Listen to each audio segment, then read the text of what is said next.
would say that you have to go for it. And you have to stick with it. And don't let anyone tell you that you don't deserve to be in the room, because you do. Okay, everybody, I'm excited for another mompreneur interview with one of my best friends, Brittany Oliva. Actually, Brittani Carr now. Yeah. She's married now, but I've known her for so long. And how old were you when we met? Do you remember? Oh my gosh. How many years ago was that? I was 20. I think I was 20. 20, 20 years old. Yeah. Now I'm not 20 anymore, so it's been a while. You still look 20 though. Oh, Look at you, have a baby face. And you have, how old's your baby now? She's about to be 3. Holy cow. Yeah. And another one on the way? Yes, and we have another one on the way. So exciting. I know, I'm excited. That's awesome. So, Brittany, when we met, again, you're young, single, and what kind of jobs had you done in the past? Let's see, I was a nanny a lot, and I also was really into like film and television, like that whole world. So I was like a script supervisor for a while, a script supervisor trainee, like on sets and stuff, and I really enjoyed that. But for a lot of my jobs, I was an executive assistant / nanny type of situation. So you seemed to me like someone that would always want to be working with people, helping people. Yeah. And then you were introduced to our business, and you came in. You were my assistant for a while, which was a lot of fun. Yeah, yeah. And you were kind of always with me, traveling around, making sure things went well, picking up my mess, like behind after a crazy day. Yeah. And so, what made you want to be a business owner? My goodness, that's such a good question. And this is such a, like this moment right here, I was talking to my friend Neil off camera, but this is such a full circle moment. Like I remember when I first met you, like I don't remember the exact day or moment, but I just remember that first feeling of like being in the office and like being around business people. And I was like, I was so young and everyone's like in blazers and all, like, I'm like, but I like it. I'm like, this is my jam. Like, this is where I want to be. I like being in the office. I like getting dressed up and like having, a briefcase. And I think at the young age I was playing entrepreneur, but I really was trying my hardest to take it seriously. But I always wanted to be an entrepreneur. That was always the plan. Even before we met. Oh yeah, even before we met. I never knew what type of business it would be. I thought it was going to be something in like film, television, radio type in that arena, but it turned out to be in finance, and I love that too because I love learning about money. But I really, really shined in when I was working for you. Like when I realized there were certain things within my job that I loved and that I was really good at, and it took me a minute to like find my balance of like of being an employee. Yeah. But it wasn't. I was not in a typical role. Yeah. Of kind of let you do your own thing as long as the job got done. Right. As long as the job got done. Yeah. Like it was a very unique position that I had, and it's one that so few people have been able to work at and at such a high level. Yeah. Like running a multi-million-dollar business was much different than running like a small little business. So there was a lot involved, but it spurred a want in me to like that I could do it. And like watching other women, really strong women I had never seen up close, like actually running a business day to day. I didn't know what that looked like, but once I saw it, I was like, oh, I can do this. And so that's. Yeah. What did you like most, I guess, about those strong female leaders that you saw? Oh, I like that they knew what they wanted and they weren't afraid to say it, and they didn't apologize for wanting things and speaking their mind.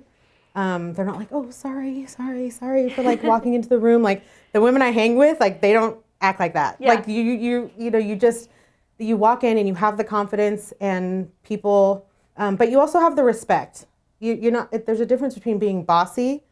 I don't like that label. I think women are just like being a strong woman doesn't make you bossy. We do get that label sometimes. Yeah. So I don't say we do, but women that are in those leadership positions sometimes are labeled that way. But I think I just loved seeing it. I also loved seeing that there were Black women that were making 6-7 figures, and I had never seen that up close. Yeah. So that it's one thing to see somebody in a magazine, but it's another to like see them day to day and like actually watch them make money and actually watch them have a good life. And be happy. Yeah, and be happy at the same time. I just couldn't, it was just mind-blowing. So that's like my favorite thing about. It's inspiring. Yeah. Okay, awesome. So when you decided to take that leap and go start your own business, I was supportive. We kind of try to help you launch, kind of get out of the nest without, plummeting forward. Tanking. And you did a great job. But what were some of your biggest challenges getting started with your own small business?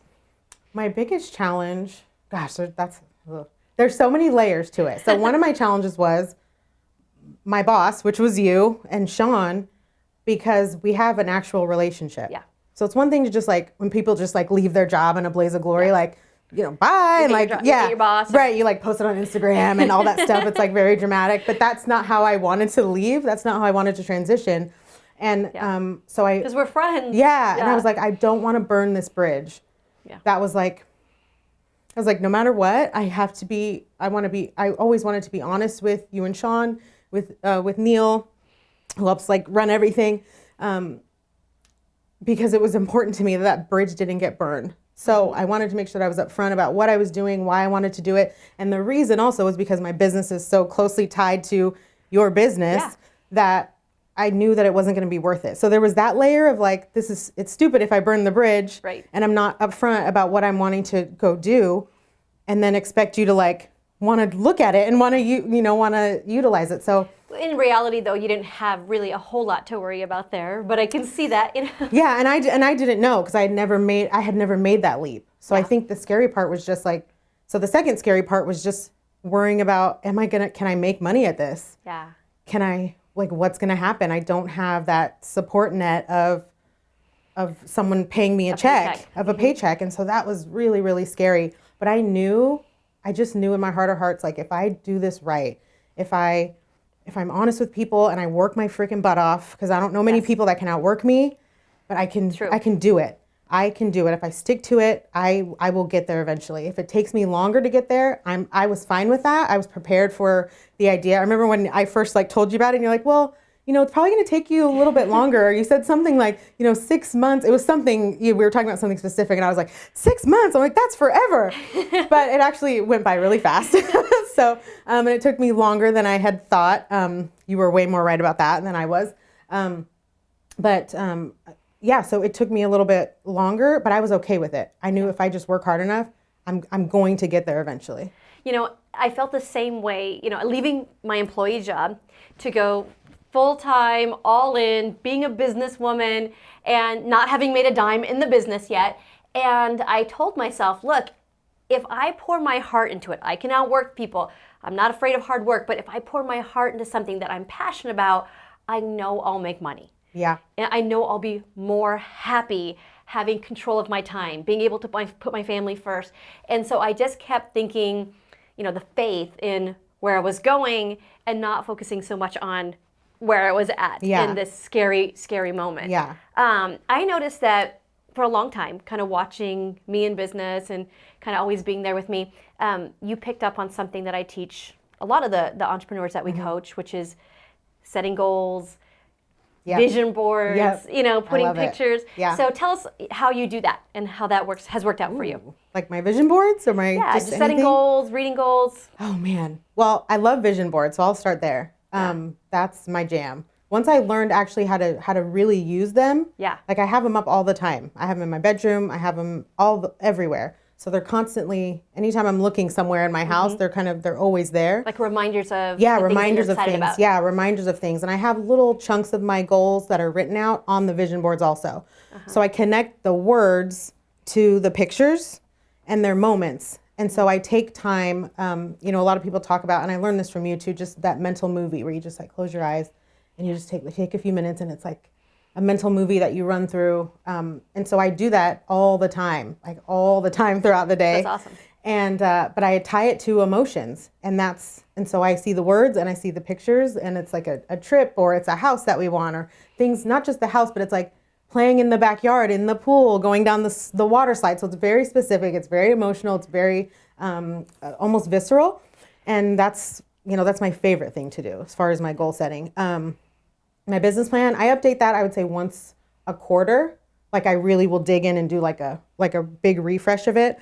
But at least once a week, I sit down with my husband and we go through our goals because we work together too. So I like make him have meetings with me He's not like wanting to do meetings ever, but I'm like, let's have a meeting. So we get together and we revisit our goals. And then It's awesome at that the you end do of it every together year. now with your spouse. Yeah, we have to. Otherwise we can just be like on two different pages and that's not good. So Sean and I do the same thing. Yeah. So, okay, so you launched your business. It took a minute to kind of get the ball rolling.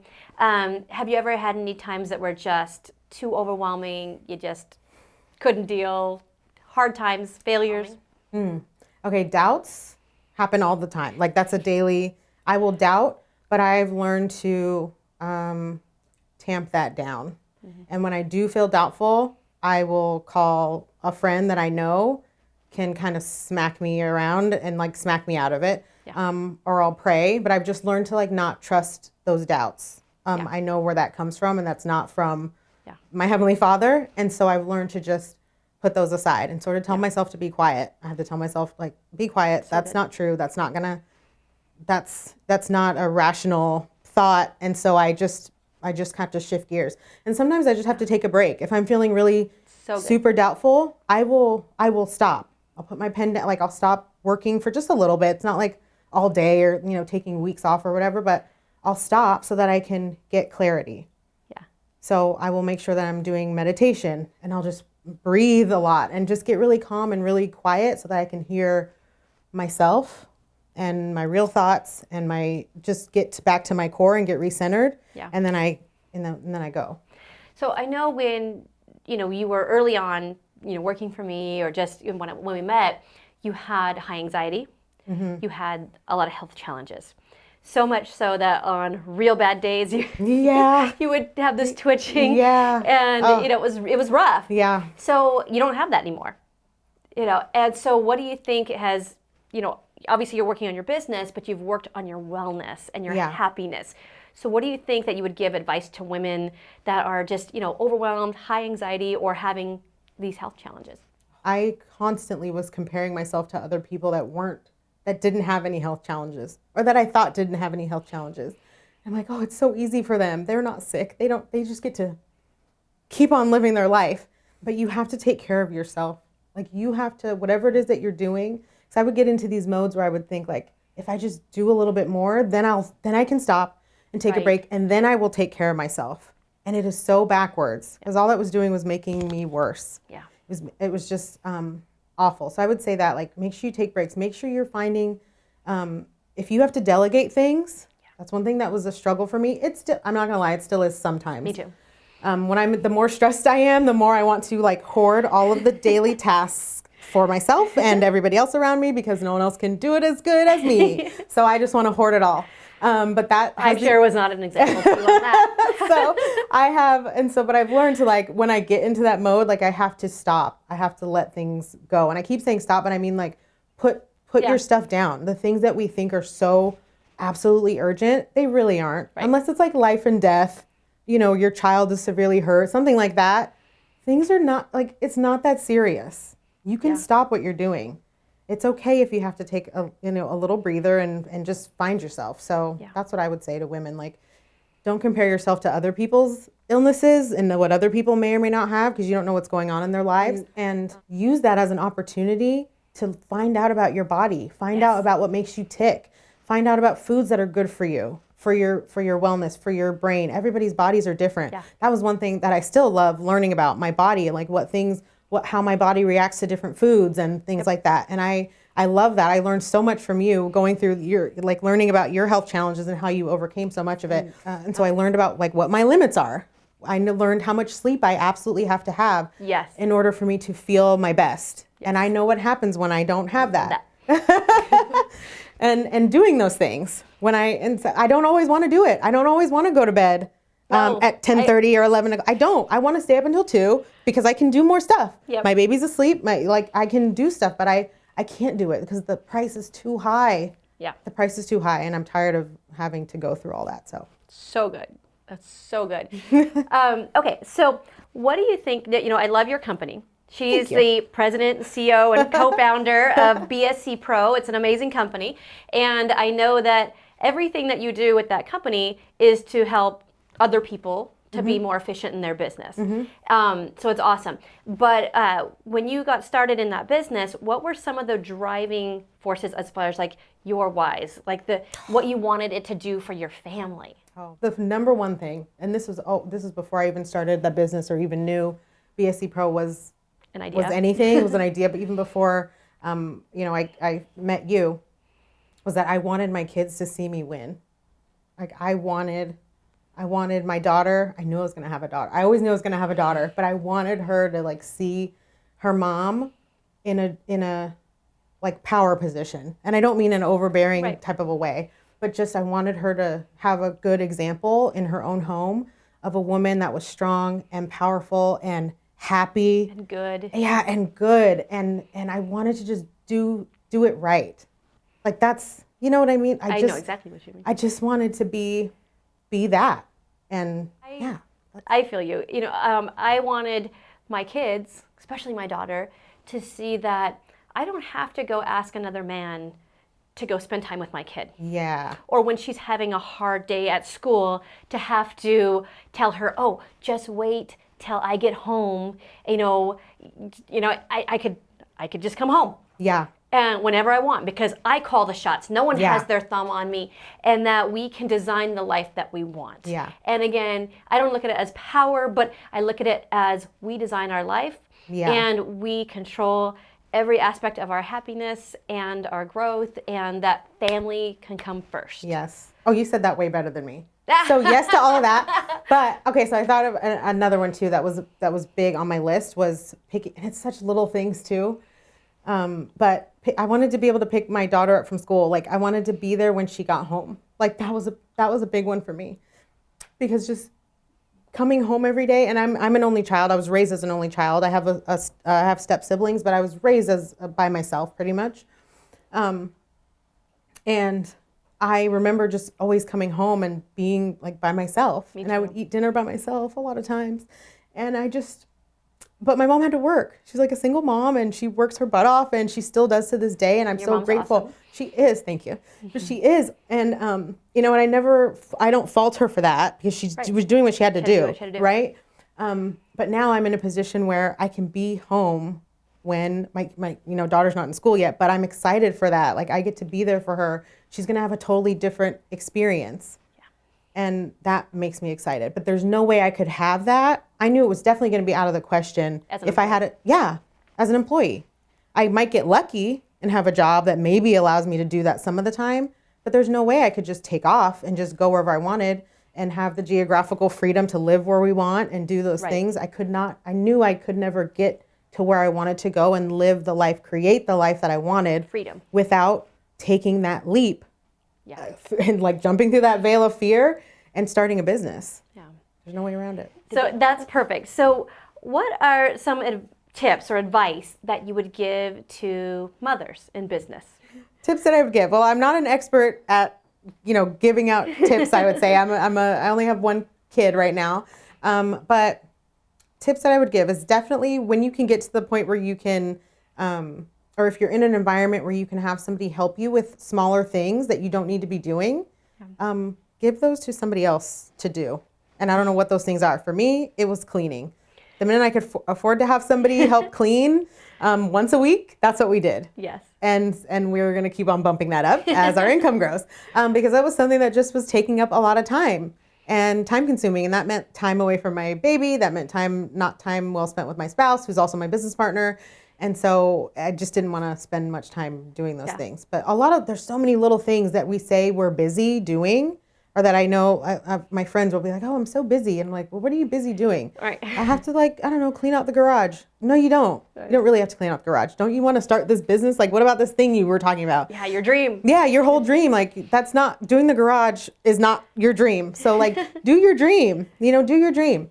And spend as much time as you can doing that. Let me ask you a question. So as a Black woman, how do you think that has held you back or helped you, or how's that affected you as a female Black entrepreneur?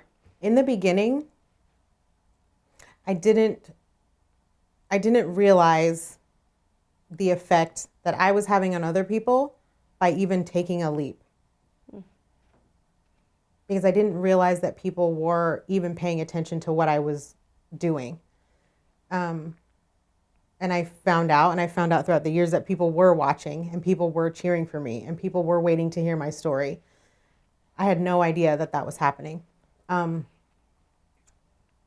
how it's affected me, gosh, it's made me believe that I can do it. When I saw Erica, who we both know, Love Erica. who makes 6 figures, and I love her to death.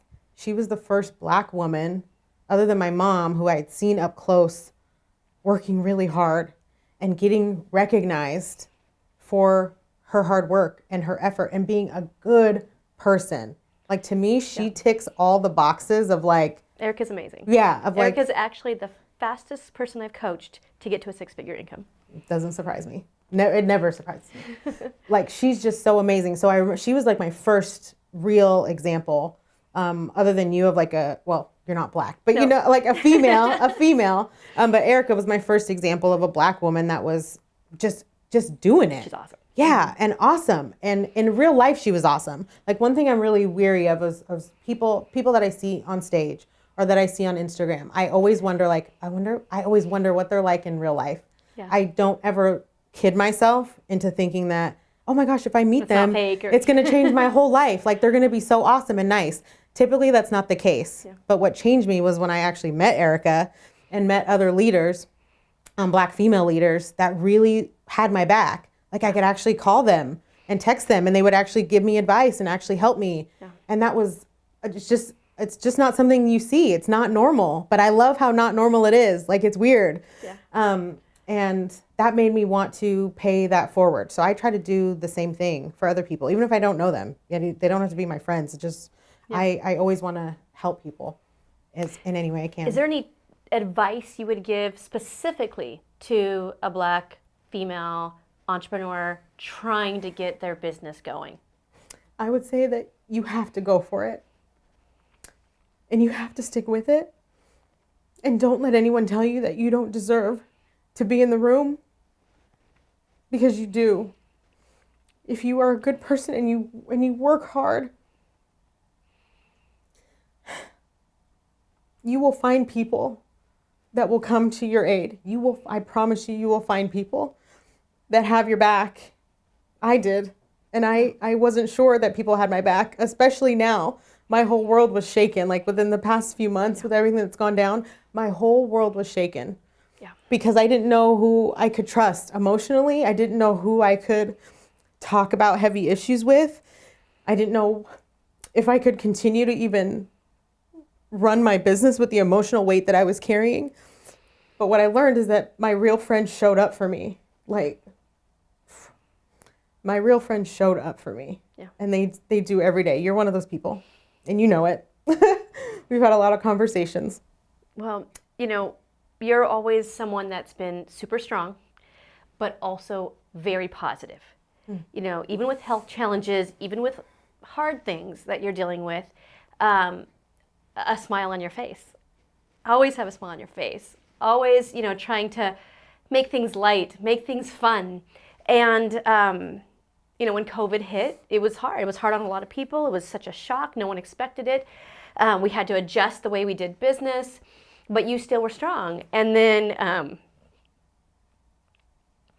with the George Floyd incident and then the riots, as soon as that stuff was happening on the news, I remember getting the call from you in tears.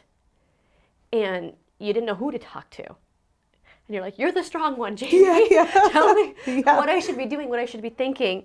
And how has that changed the way you look at business, the way you look at your future, and the way you approach how you're doing things now? It's made me rely heavily on my Heavenly Father. Like, the worse it got, the worse I got, the more I felt like the walls were closing in. Yeah. And so that changed me. I'm already like a faithful, person, and right. a praying person, but that shifted me completely. I was just like on my knees type of a prayer all the time, all the time, and crying all the time. But it also let me know that there's no looking back and there's no turning back. So for me, there was this line in the sand after reflecting, and as I don't say after, I'm still reflecting. It's a daily thing that I'm doing, and it's waves of awareness that keep coming to me, learning about my history, learning about the United States history, learning about the culture, learning about where I fit into my friend circles. Because I really, like when I say that my whole world was shaken, I really was, because I grew up predominantly around non-Black people, so mostly white people, and so. Like I thought that everything was cool, and I would have little incidents here and there, and I just kind of let them roll off my back because I am a positive person, very positive. And I didn't grow up in a home where it was pointed out all the time that I was Black. I know that I'm Black, but it was not a thing that was talked about, right? And I know my friends that are white, my white friends, but I don't ever call them white. You know what I mean? It's just it was not a thing. Yeah. But now it is, and so that was it's little shifts like that are allowing me to be me, even to my hair. If you would fast forward like 6 months ago, 7 months ago, I would not be wearing my natural hair like this. I'd be at the dry bar like a day or two before to like have my hair like ready for the Jaime Villalovos show, like so ready and just so smooth and straight. And so that's a major change. And it doesn't seem like that big of a deal maybe to some people that might be watching this, but for me, that's a big deal. Yeah. And another shift I think was being, I don't want to say brutally honest, just being like that line in the sand. I needed to know the people in my circle were with me. Yeah. When it came to this, we don't have to agree on political things that are actually political. Mm-hmm. We don't have to agree on every single point, but on the point of my life mattering, we had to be on the same page, because otherwise, like I knew I could not continue with those relationships. Yeah. And people were just like showing themselves on social media, like how they were thinking. And I was like, this is nuts. Yeah. It was scary. It was really scary. But I also knew that how I wanted to move through this time, that no matter what, no matter how sad I get, no matter how pissed off I get, it was not okay for me personally to belittle someone else or talk down to them, right, or make them feel stupid because they didn't know how I was feeling, or how right. could they not see it? How could it not be obvious to them? It wasn't obvious to me, you know? So how could I fault my friends for not knowing certain things or how to navigate the situation? I just couldn't. So that's a couple of ways that it's changed me. How do you do it? How do you keep yourself so positive? Because I know I've worked on it for 21 years now, and I still have my days, and we all do. Yeah. But you know, the people in your circle, the people that know you the best, that are around you, they don't see those negative things coming out of you very often. And that's why when you called me that day, I knew that this was a really hard thing. You know, not just for you, but so many of my friends, so many people that I mentor and that look to me as their right. whatever, mentor. You know? Yeah. Mentor, yeah. So what are some of the tips, I guess, to keep that positive mental attitude as a business owner, as a female entrepreneur? Like I said before, taking a beat. Yeah. Like you really have to. So that day when I called you, my plan was to drop my daughter off at my mom's so I could like go have a good cry in the corner. But I was like, I'm not just going to sit there. I have to move my body. So I started to move. I knew I needed to clear my head. I needed to go for a walk. Nice. Getting outside. Moving my body. I knew that would help me, and I did not want to do it at all. Right. I wanted to sit in the corner. I wanted to cry. I wanted to be angry. And I was all those things, but I did it while I was walking. Nice. Just so because I had to. And then I think calling you helped, and calling my friends. I knew I needed to get on the phone with somebody that could lift me up in that moment. Like such a good tip. So many people, when they're down, they call the wrong person. Well, they call the wrong person. That feeds into the negative, or they retreat. Yeah. And they're alone. And to reach out to the right person that could lift you up is what you said. Mm-hmm. Yeah. And I had those people in my mind. I was like, I knew I needed to call you. And it's funny, all the names started with J, which I thought was funny. And I called all of you. It was a short list, but I called you all right away. And I sent out a text. I'm like, I need a scripture. I need a something. And I knew like you guys would be on it. And I was even surprised that you called me because you're so just busy, but you're also my friend. I'm like, okay, maybe she'll call me later. But you called like right away. And I was like, oh my, like that was God helping me like in that moment. I knew it. And, And so yeah, getting on the phone with someone made a huge difference. And you stayed on the phone with me for like 45 minutes, almost an hour, but like until I was able to calm down. And so how I stay positive is through leaning on other people, honestly, the right people. Yeah, I didn't like dig into books because I remember I told you on the phone, like all my little things that I'm doing that I normally do to stay positive and upbeat, they are not working right now. Positive books. Yeah. Uplifting podcasts. None of that stuff was working. I'm like, I don't want to hear a podcast about you can do it. You just need to set some more goals. I'm like, if I set any more freaking goals right now, like it's not going to work right now. Like there's no goal I can set that's going to get me through this. So true. Yeah. So what I had to do was stop. Like that was the advice you gave me. Like you need to take a break. Yeah. And recenter yourself. Self-care. Yeah. So, and it worked. Awesome. So yeah. I love that. Well, one last question. Okay. You know, we have our saying of happy and strong, and we're trying to build happy and strong families, happy and strong women in business, happy and strong entrepreneurs. And so I want your definition of what is success, but specifically, what does happy and strong mean to you?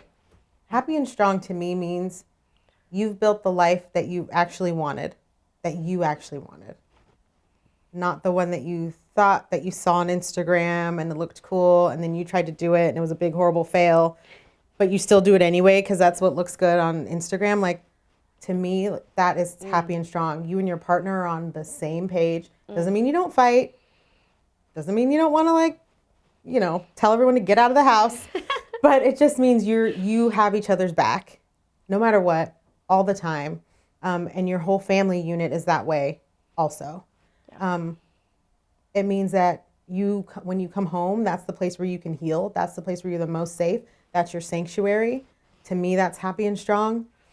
That's the a life that I'm trying to create now that I'm a mama. I can make the rules, and so that's something that is on our list. Like home is a place where you come to heal, and that's your safe space always, no matter what. Gosh, I think it's just. To me, happy and strong also means doing kind of like what I already said, but just doing things the way that you want, doing things that are going to make you the most happy. So those are the things that I'm always on the lookout for. And I have been since at least in my 20s when I really started thinking about my life. What are the things that I can do or be, like what profession, what business can I be in that's going to bring me the most happiness? Yeah. What's going to give me the most control over my life and my income? My happiness at home, what is going to give me the most control and still allow me to be a good person? So allow me to be in good environments. What things can I do that are going to bring out the absolute best in me? Those are the things I'm after. I love that. Well, thank you for your time today. You're welcome. And congratulations on your new baby on the way. Thank you. I love it, you guys. Happy and strong is that you can win in business. You can chase your dreams. You can have that ideal life, you know, that you can also have your faith and your family and, you know, your kids, your marriage all come first. And, you know, I'm not a fan of saying, oh, you can have it all and being totally in chaos and stressed out all the time. I'm totally not a fan of that. But I do know that you can build the life that you want. And again, be in a positive environment where you're constantly growing, becoming the best version of yourself, and happy and fulfilled.